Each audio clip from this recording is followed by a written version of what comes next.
எல்லாரும் ஒரு நிமிஷம் எனக்காக எந்திரிச்சு நில்லுங்களேன் ப்ளீஸ். நான் சொல்றதை கொஞ்சம் ரிப்பீட் பண்ணுங்க. இந்த 2026 சட்டமன்ற தேர்தல்ல நாம எல்லாரும் உண்மையாக உழைப்போம், சத்தியமாக உழைப்போம், உறுதியாக உழைப்போம், ஒற்றுமையாக உழைப்போம். Thank you. Please sit down.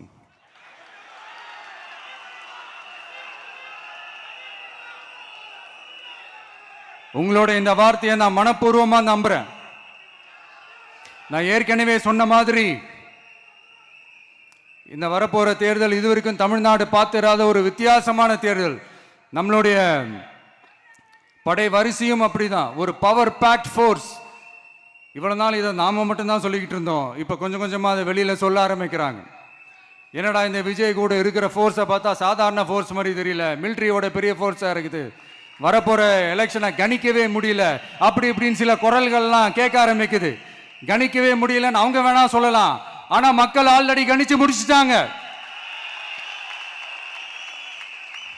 அவங்க மனசை நல்லா புரிஞ்சு வச்சிருக்கிற நமக்கு அது நல்லாவே தெரியும்.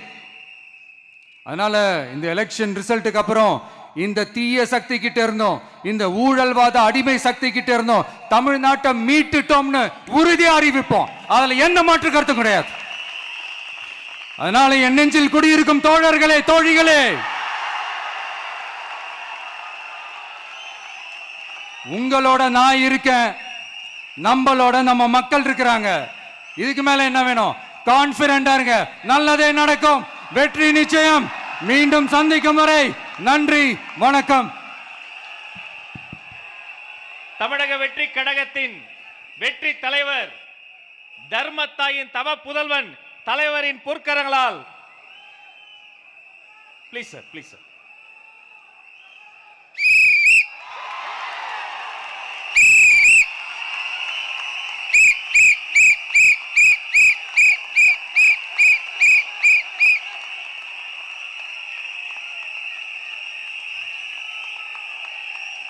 நம்ம சின்னம், உங்கள் சின்னம், நம்மளுடைய வெற்றி சின்னம் விசில்.